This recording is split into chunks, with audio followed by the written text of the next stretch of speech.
दोस्तों eNugget एक fraud application थी जिसने बहुत सारे लोगों के साथ में फ्रॉड किया था और उसको अक्टूबर में ईडी ने करीबन 150 बिटकॉइन को फ्रीज करके एक बंदे को भी पकड़ा था जिसका नाम आमिर खान है। इसी ने ये एप्लीकेशन को क्रिएट किया था। तो करीबन ये 23 करोड़ रुपए के बिटकॉइन थे जो कि सारे के सारे इन्होंने सीज किए और ये वजीर एक्स पे इन सारे पैसों को जो भी यूज़र लगाता था, ये गैम्बलिंग ऐप थी एक तरीके की और काम कुछ इस तरीके से करती थी कि मान लो कोई बंदा अगर 1000 रुपये लगा रहा है तो मतलब उसके अकाउंट में ये कुछ ना कुछ पैसे रिफ़ंड करते रहते थे और इसी के साथ साथ कुछ पैसा मिलता रहता था इन्हें रिफ़ंड के तौर पे। अगर मान लो मैं 5000 रुपये लगा रहा हूँ तो मैं ऑर्डर करता रहूँगा, इसमें कुछ इस तरीके का ही खेल था। पता नहीं क्या होता था लेकिन ऑर्डर के बटन को दबाते रहने से कुछ ना कुछ कमीशन मिलता रहता था और वही कमीशन लोग समझते थे कि चलो भैया 5000 रुपये लगा दिए मैंने, आज मेरे 500 की कमाई हो गई, कल 600 की हो गई, 800 900 इस तरीके की कमाई होते होते मेरा तो काम चलता रहेगा ऐसे, क्योंकि एक अवेलेबल बैलेंस दिखाता रहता था कि भैया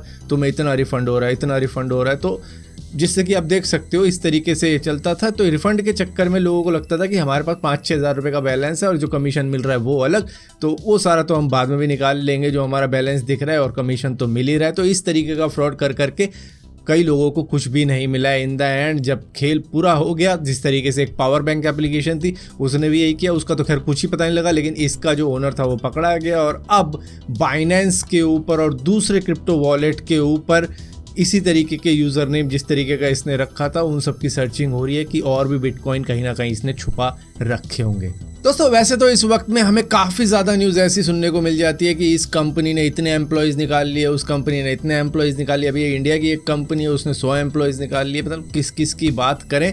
अब फॉक्सकॉन ने बताया है कि हमने 2 साल के अंदर अपने वर्कर्स निकाले नहीं है, तमिलनाडु के अंदर ही जो हमारा एप्पल के प्रोडक्ट बनाने का सबसे बड़ा फैक्ट्री हमने तैयार कर रखी है तमिलनाडु के अंदर, तो वहाँ पर 4 गुना ज़्यादा एम्प्लॉयज़ हमने 2 साल के अंदर ही बढ़ाए हैं। तो फिलहाल के लिए हमारे पास 70,000 एम्प्लॉयज़ मौजूद है। लोगों को हमसे सीखना चाहिए कि किस तरीके से अपना वर्कफोर्स बढ़ाया जाए। तो वो तो एप्पल का कमाल है कि हाइप इतनी ज़्यादा बैठा देते हैं कि भाई प्रोडक्ट चाहिए ही चाहिए। सप्लाई में अभी देखो कमी आ रही है क्योंकि वहाँ से चाइना नहीं बना रहा, उन्होंने ज़ीरो कोविड पॉलिसी चला रखी है, तो जिसकी वजह से कोविड एक तरीके से ब्लेसिंग इन डिस्गाइज आ गया, जिसकी वजह से यहाँ पर अब काम हो रहा है चाइना की बजाय, क्योंकि चाइना वाले तो खैर करने को राजी नहीं है, वो भाग भाग के जा रहे हैं फैक्ट्री से।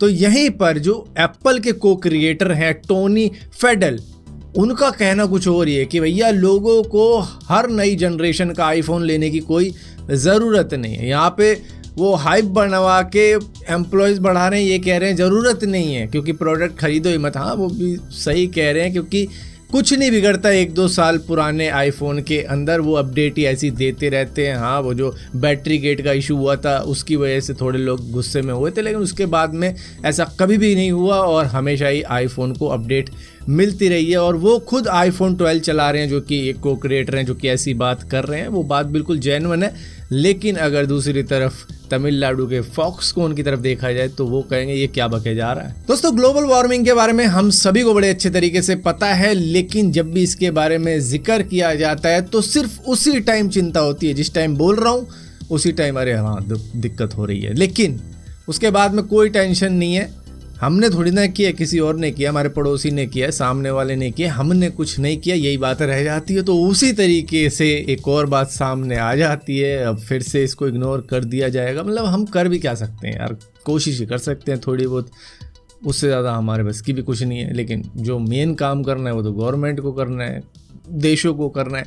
तो भैया ग्लोबल क्लाइमेट की 2022 की रिपोर्ट के अंदर ये पाया गया है कि 1993 के कंपैरिजन में अब जो समुद्र का लेवल बढ़ रहा है वो डबल स्पीड से बढ़ रहा है। सो यहाँ पर कोई सरकार कुछ करे ना करे, कोई देश कुछ करे ना करे, लेकिन यूनाइटेड नेशन ने साफ साफ कह दिया है कि भैया हम high tech satellite based global methane detection system लगाने वाले हैं, जिससे कि वो डिटेक्ट करेंगे कौन सी जगह पर सबसे ज़्यादा ये पोल्यूशन वगैरह चल रहा है। तो उधर वालों को बताएंगे कि भैया आप थोड़ा सा यहाँ पे ध्यान दो, यहाँ पर ये सारी चीज़ें हो रही हैं। तो वो स्पेस से ये सारी चीज़ें अब डिटेक्ट करने वाले हैं, जिससे कि शायद थोड़ी बहुत राहत मिल सके आने वाले वक्त में। दोस्तों अमेज़न के पास में तो खैर वर्कर्स की कमी है, तो जितने भी लोगों को निकाला जा रहा है तो शायद वो वहाँ पर जाके काम तो एटलीस्ट कर ही सकते हैं, छोटा मोटा काम ही है, लेकिन कर सकते हैं। लेकिन अमेज़न ने तो अपने जुगाड़ खुद ही बिठा रखे हैं। उन्होंने ये एक रोबोटिक आर्म तैयार किया जिसका नाम उन्होंने स्पैरो रखा है, जो कि उन्होंने अपने कुछ वेयर हाउसेस के अंदर लगाने का फैसला किया है, जो कि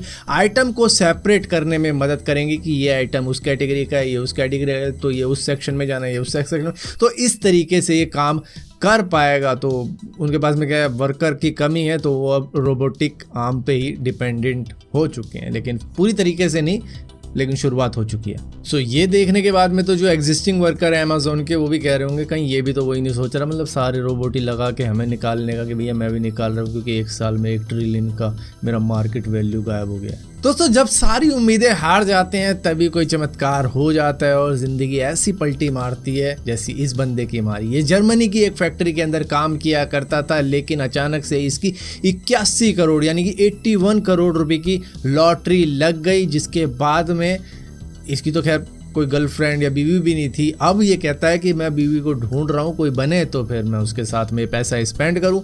अभी रिसेंटली इसने फरारी फिएस्टा ले ली और इसी के साथ साथ पोर्श टर्बो एस भी ले ली और कह रहा है अब मैं साउथ अफ्रीका जाना चाहता हूँ। हालांकि मेरी कोई गर्लफ्रेंड या बीवी तो है नहीं, अगर होती तो शायद मैं उसके साथ में पैसा स्पेंड करता। भाई तू जहाँ जा रहा है वहाँ तेरी बनी जाएगी, चिंता मत कर।